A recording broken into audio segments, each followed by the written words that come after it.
Assalamualaikum warahmatullahi wabarakatuh. Hai sobat horor, kali ini saya akan melanjutkan cerita dari Jikumunya yang berjudul Petak Umpet. Eits, tunggu dulu. Sebelum kita mulai, jangan lupa untuk subscribe dan tekan lonceng notifikasinya supaya sobat horor nggak ketinggalan cerita-cerita menarik lainnya. Udah kan sobat horor? Kalau gitu, yuk langsung aja kita mulai. Jadi sobat horor, di cerita kali ini kita masih dalam sudut pandang Banyu ya.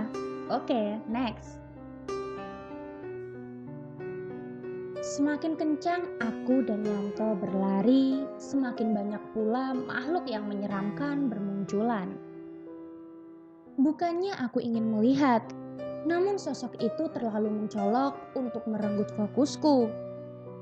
Terlebih pada sosok yang aku benci setengah mati. Ya, sosok perempuan cantik yang aku lihat di semak-semak. Awalnya aku memang melihatnya sebagai perempuan cantik, namun saat aku di pondokan, aku sedikit merasa iba. Masih segar di ingatanku saat dia berbicara kepadaku mengenai nasibnya yang naas. Aku gak punya teman, selalu merasa kesepian, dan aku senang bisa menemukanmu. Namun kalau temanmu tahu, pasti dia tidak akan suka. Itulah awal mulanya. Namun sayang, Yanto memergokiku, sehingga kalimat itu terpotong dan sangat disayangkan karena kebodohanku. Aku sempat berpikir kalau Yanto membencinya sehingga aku menyembunyikannya. Bahkan aku tidak merasa aneh dengan kalimat itu. Aku menatap tajam, menatap sosok itu dengan segenap amarahku. Membuatnya menatapku dengan tak kalah tajamnya dan berangsur-angsur berubah menjadi sosok yang sangat mengerikan. Berbaju merah, berwajah seram dengan rambut berantakan menjuntai hingga ke ujung kaki, itulah sosok yang tidak diperlihatkannya kepadaku. Naik! Teriak Yanto yang menginstruksikan padaku untuk naik ke atas. Bukan main medan yang kami lewati. Salah-salah, jika jatuh pasti kita akan mati. Aku dan Yanto melihat tebing yang begitu tinggi. Yuh, lihat aku. Aku gak bisa pegang tangan kamu. Kamu tahu sendiri medannya seperti apa. Kita sudah sejauh ini. Kamu harus pulang bareng aku. Jadi apapun yang kamu lihat, apapun yang kamu rasakan, gak boleh sampai bikin kamu takut. Kata Yanto menatapku dengan penuh pengharapan. Aku menganggukkan kepalaku. Aku sangat takut tidak bisa pulang sampai lupa rasanya takut pada mereka. Yanto mendaki terlebih dahulu, sedang aku mendaki setelah Yanto selang beberapa menit. Saat semua makhluk itu hanya berjarak sejauh jari telunjukku, disitulah aku mulai mendaki. Memijak batu, menggapai apapun yang bisa digapai. Rumput, tanaman rambat, batu, apapun itu yang bisa membuatku terus naik. Ah! Teriakku saat yang aku gapai adalah ular. Ular bermata merah menyala. Aku menggenggam ular itu lalu melemparkannya ke bawah. Sungguh, aku merasakan ular itu di tanganku. Sisiknya lentur, badan dan matanya yang menyala merah. Sesaat aku berhenti, badanku gemetar karena takut. Geli dan perasaan lain yang menyatu menjadi satu. Jangan berhenti, kata Yanto keras namun tak melihat ke arahku. Benar, ini adalah satu-satunya jalan supaya aku bisa pulang. Sedang tebingnya juga belum ada separuhnya, masih seperempat jalan. Teriak Yanto. Kakinya hampir tergelincir jika dia tak kuat berpegangan pada akar pohon. Mungkin dia juga melihat ular atau makhluk semacamnya yang membuatnya takut hingga nyaris terjatuh. Toh, tanyaku memastikan keadaannya. Aku gak apa-apa, katanya sembari terus merangkak ke atas. Namun semakin tinggi kita naik, semakin banyak juga rintangannya. Kulihat angin semakin kencang hingga membuatku mencengkram akar pohon dengan sangat kuat.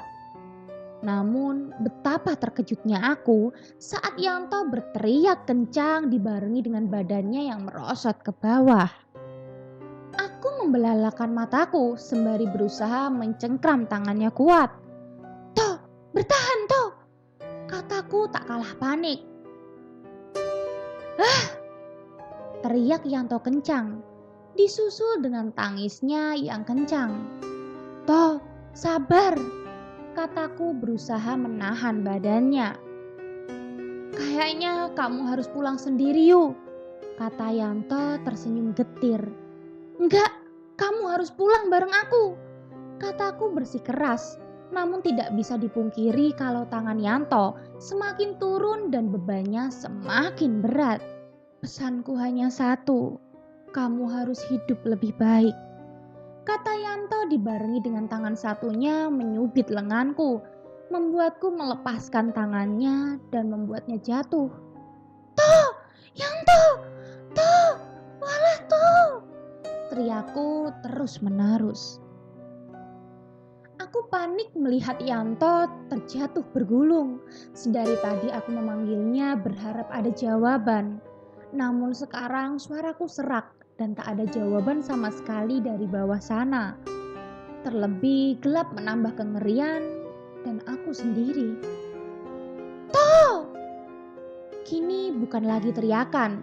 Isaku pecah, badanku gemetaran.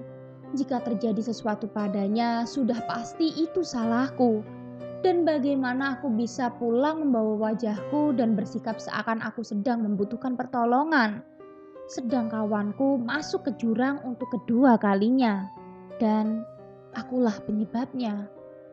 Pertama, dia masuk ke jurang karena mengejarku. Dan yang kedua, aku melepaskan tangannya. Bagaimana sekarang? Harus bagaimana aku? Apa yang mesti aku lakukan? Semua pertanyaan itu bergumul di kepalaku. Dan apa yang Yanto lihat sampai dia terjatuh? Apakah ular yang sama seperti yang aku lihat? Sial, aku tak bisa berpikir. Dan nyatanya aku hanya becundang yang terlalu takut untuk kembali ke bawah sana. "Pulang!" Teriakku hampir jatuh. Aku melihat sosok Batur Maya yang tiba-tiba saja ada di depan wajahku. Bukannya bagaimana, hanya saja aku tidak terbiasa, terlebih aku seorang diri sekarang. Namun sebisa mungkin aku menekan ketakutanku dan setelah bisa mengendalikan diri, aku mencoba bertanya kepadanya. "Lalu kawanku?" tanyaku. "Mati." Aku menatapnya tajam. Gak mungkin Yanto mati. Aku kesal, tapi aku tahu jatuh dari tebing setinggi ini itu bisa saja terjadi. Namun tetap saja pertanyaan, bagaimana jika yang dia katakan benar? Bagaimana jika Yanto mati? Terus bergumul di kepalaku. Selain itu aku enggan mengambil resiko kembali ke bawah. Aku menanamkan dalam pikiranku untuk sebaiknya aku mencari bantuan terlebih dahulu. Karena jika aku kembali ke sana, aku akan hilang dan Yanto tidak tertolong. Aku ingin bagaimanapun nanti keadaan Yanto dia harus pulang. Dengan sisa air mata di pipiku, aku lanjut merangkak dan benar saja. Setelah aku merangkak, aku bertemu dengan dua pohon besar yang aku lewati sebelum aku hilang. Aku tak menyangka aku bisa ke atas sini. Sungguh. Tanpa menunggu lama, aku melewatinya. Menembus rumput hingga terlihatlah tenda yang hanya berjarak 2 lengan. Namun jantungku kembali berdetak tak karuan. Takut jika mereka tak bisa melihatku seperti waktu itu. Untuk beberapa saat, aku terdiam. Aku menarik napas dalam-dalam. Lalu kuenyahkan segala pikiran buruk di kepalaku. Kutatap sosok yang sudah menunjukkan jalan tadi. Aku melempar senyum ke arahnya. Sebelum akhirnya sosok itu menghilang di telan kegelapan. Sekali lagi aku menarik nafasku sebelum akhirnya mendekat ke arah tenda. Saat aku mendekat, aku beradu tatap dengan seseorang yang tengah duduk di dekat perapian. Beliau menatapku tak berkedip seakan ada yang ganjal dariku. Aku pun tak bereaksi, seperti antara yakin dan tidak yakin beliau dapat melihatku. Beliau berdiri seperti terpana melihatku. Hal itu membuatku takut dan terpaku. Tak tahu mesti bereaksi seperti apa. Harusnya bukan kamu yang pulang, katanya. Namun belum juga aku hendak mengatakan sesuatu, orang-orang mendekatiku. Meraba-raba badanku seakan memastikan ada yang kurang dariku atau tidak. Astaga nak, untunglah kamu bisa pulang. Semua orang bersyukur atas kembalinya aku. Namun aku masih terdiam, sembari beradu tatap dengan seseorang itu. Aku ingat beliau adalah Pak D-nya Dadang. Namun apa yang sudah dikatakannya aku sama sekali tak mengerti. Sempat terbesit di pikiranku. Apakah beliau tahu kalau yang ditandai itu aku, bukan Yanto? Entahlah, aku masih sangat syok dengan segala hal yang menimpaku. Juga badan yang rasanya mau patah di setiap sendinya. Ayo masuk ke dalam tenda agar besok kamu langsung bisa dipulangkan. Pak, tolong kabari pos 1 kalau salah satu dari mereka sudah ditemukan. Aku dituntun untuk memasuki salah satu tenda. Mereka memberiku makan, memberiku minum, namun aku tak memakannya. Jujur, perkataan dari seseorang itu seperti menamparku. Harusnya yang duduk di tenda ini dan makan adalah Yanto, bukan aku. Jadi sobat horor, setelah ini kita kembali ke sudut pandang Dadang ya. Oke, next. Mai, bilang sama aku kalau ini semua tidak seperti yang ada di pikiranku. Bilang sama aku kalau kamu tidak menukar Banyu dengan Yanto. Aku menatap Maya tak percaya. Memang siang tadi aku mengajaknya menemui seseorang. Seseorang yang aku pikir bisa membantu kita untuk memanggil Batur. Seseorang yang kita temui di pos 1. Seorang bapak penunggu warung. Namun aku tak paham dengan apa yang ada di kepala Maya saat semua ini terjadi. Berawal dari menyiapkan lilin juga dupa untuk memanggil baturnya. Maya seperti tengah bingung dengan tingkahnya yang terus menggigit kuku. Tadinya aku berpikir kalau hal itu dia lakukan untuk mengusir rasa sedihnya karena kehilangan dua kawan kami. Namun sekarang serasa menjadi jelas kalau semua perilakunya bukan tanpa alasan. Setelah semuanya disiapkan, kami memulai pemanggilan dipimpin oleh bapak warung. Namun dari sini ada yang ganjal. Maya tidak mau mengatakan keras-keras di hadapan kami. Dia lebih suka mengatakan di dalam hati. Dan setelah dia berhasil memanggil baturnya dan deal, ternyata batur bisa membawa mereka pulang. Dia minta izin untuk ke belakang dengan membawa satu lilin. Awalnya aku tanya ke bapak warung, apa lampu toiletnya mati? Namun belum juga mendengar jawaban dari bapak warung, Maya sudah lebih dulu masuk ke dalam. Namun satu yang aku tangkap, dia tidak pandai berakting. Karena aku penasaran, aku mengikutinya, namun aku hanya mendapatkan 2 kalimat. Tukar nyawa dan upah sajen. Dan disinilah sekarang, dia menatapku terkejut saat dia tahu kalau aku mendengar percakapannya. Jawab pertanyaanku, Mai. Kataku pelan namun keras. Maya tak menjawabku. Dia mulai terisak, seakan kalut dan tidak tahu dengan apa yang dia katakan. Maaf, Dang. Aku sayang sama Banyu. Brak! Tanpa sadar, aku menonjok pintu kamar mandi membuat Maya terduduk sembari memegang telinganya. Yanto itu teman kita, Mai. Bisa-bisanya kamu seperti ini. Yanto hanya ngikuti Banyu. Dia harusnya gak hilang. Kamu harusnya gak setega itu, Mai. Baru kali ini rasanya aku marah yang teramat sangat. Marah sampai hilang semua empati yang ada di diriku. Bahkan aku tak melihat Maya sebagai perempuan. Aku hanya melihatnya sebagai seseorang yang tega memberikan temannya ke makhluk mengerikan itu. Harusnya kita bisa ambil jalan tengahnya, Mai. Bukannya mengorbankan salah satu di antara kita. Kataku meninggalkan Maya yang terungkup. Mungkin kaget atas sikapku atau merasa bersalah dengan pilihan yang dia buat. Aku harap dia merasakan opsi yang kedua, merasa bersalah dengan keputusan yang dia buat. Aku mengambil tasku ingin kembali ke Lembah Kidang, namun suara dari bapak warung menghentikanku. Oh, Bayu sudah ditemukan. Iya ya, nanti saya sampaikan ke pusat agar orang tuanya segera menjemput.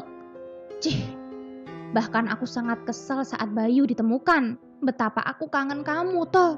Harusnya kamu juga ikut pulang. Entah apa sekarang yang kamu hadapi seorang diri di hutan sana. Sendirian gak ada teman. Sungguh, aku tahu kamu kuat toh. Semoga kamu bisa bertahan dan pulang dengan utuh. Aku janji bakal nemuin kamu apapun caranya. Aku memutar tubuhku menemui bapak warung.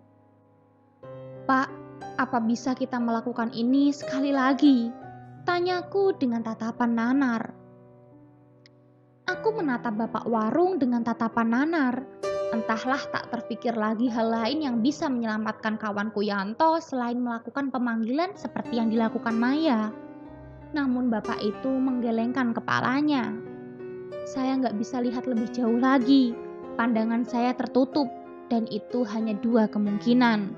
Kawanmu mati atau kawanmu sekarat. Semoga yang terjadi opsi kedua, kata bapak itu. Aku mengacak rambutku kasar. Berulang kali aku memukul meja tanpa bisa ku kontrol. Sungguh pernyataan yang baru saja aku dengar menambah sesak dadaku. Bagaimana tidak, kawan yang sangat dekat kini entah bagaimana keadaannya. Jika benar dia sekarat, bagaimana juga cara untuk menyelamatkannya? Mengingat dia disembunyikan oleh makhluk biadab itu. Duh Gusti, bagaimana sekarang? Dang, Maya memanggilku dengan matanya yang sembab. Baguslah dia menangis. Setidaknya dia tahu betapa kejamnya dia pada kawannya sendiri. Bukan gitu Dang maksudku. Lalu apa yang kamu maksud? Aku sempat berpikir kamu yang paling keras mencari cara untuk mencari teman kita. Teman kamu, temanku. Tapi apa Mai? Kamu hanya mencari anak yang kamu suka. Lalu membuang anak yang mati-matian nyelamatin anak yang kamu suka. Aku mengatakan semua itu tanpa aku filter. Jangankan melukai hatinya, bahkan aku ingin seluruh dunia tahu bahwa aku sedang berduka. Betapa aku tidak suka dengan caranya yang membahayakan kawanku Yanto. Mungkin terdengar seperti mendapatkan kambing hitam. Mengetahui akulah yang mengajak mereka ke sini dan akulah yang patut disalahkan dari awal. Namun entahlah, mengorbankan salah satu di antara kami menurutku perlakuan yang sangat kejam. Aku gak ngelakuin ini tanpa alasan, Dang. Memang aku sayang sama Banyu, bahkan aku bisa melakukan apapun asal dia selamat, kata Maya tajam. Baguslah, sekarang dia selamat, temui dia, peluk, persetan dengan kalian semua. Aku menatapnya tajam tak kalah sengit. Bisa gak sidang dengerin aku dulu? Ngomonglah, cari pembenaran sebanyak-banyaknya. Toh kepalaku juga terlalu penuh dengan pertanyaan bagaimana cara Yanto balik. Kamu mau temuin Yanto? Aku tahu jalannya. Tatap Maya meyakinkan. Bagus. Bagaimana sekarang aku bisa percaya kalau kamu gak masukin aku ke sana untuk membunuhku? Aku bukan pembunuh, Dang. Dengerin aku. Aku emang jahat, tapi ini semua satu-satunya kesempatan kita. Coba jelasin lebih detail. Jadi gini, aku bilang aku menjanjikan dia sesajen besar-besaran. Di situ semua makhluk akan berkumpul. Otomatis gak akan ada yang bakal ngikat Yanto. Disitulah kamu masuk. Baturku akan nunjukin jalan dan kalian bisa pulang. Kalau gagal, kamu tetap bisa pulang walau itu sulit. Tapi Yanto dia akan tetap di sana. Kata Maya menunjukkan wajahnya saat mengatakan bagian Yanto yang akan tetap di sana jika ini semua gagal. Aku mencoba menimbang-nimbang semua yang dikatakan Maya, mencoba meresapi dan memasukkan di kepalaku, mencoba mencari baik buruknya dari keputusan yang akan aku ambil. Kapan? 3 hari lagi, kata Maya menatapku dengan bimbang. Berarti kita membiarkan Yanto di sana selama 3 hari. Berarti 6 hari setelah dia menghilang. Dang, sajen butuh proses. Gak sekarang aku menjanjikan. Besok kita melakukan. Tolong, Yanto pasti bisa bertahan. Aku tak ada pilihan lain selain menganggukkan kepalaku sembari mempersiapkan diri. Apapun yang kamu lakukan, kamu masih terlihat jahat di mataku, Mai. Kataku pelan. Persepsimu akan berubah saat Yanto ketemu, Dang. Kata Maya mencari pembelaan. Gimana sobat horor? Penasaran kan sama kelanjutan ceritanya? Apakah Yanto berhasil ditemukan atau mungkin selamanya Yanto akan terjebak di alam sana? Kalau gitu tunggu kelanjutan ceritanya dan jangan lupa nyalakan lonceng notifikasinya. Bye.